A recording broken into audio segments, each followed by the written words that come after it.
সরাসরি কিতাবে আছে। বুজুর্গানে দ্বীন বলছেন আল্লাহ তাআলা কে একবার ডাকলে আল্লাহ যখন এটা কবুল করে, খোদার কসম আল্লাহ দ্বিতীয়বার ডাকার তৌফিক বুঝেন না। এই শব্দটা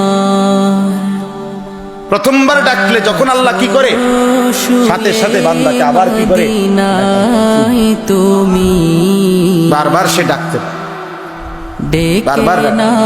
এই জন্য এক নামাজ পড়ার পরে নিয়ম হলো আরেক নামাজ পড়ার যখন আগ্রহ জাগে তো বোঝা যায় পিছনের নামাজ আল্লাহ কবুল করছে, যেন পরের নামাজের জন্য আল্লাহ তাআলা চাহিদা মনের আগ্রহ তৈরি করে দিচ্ছে।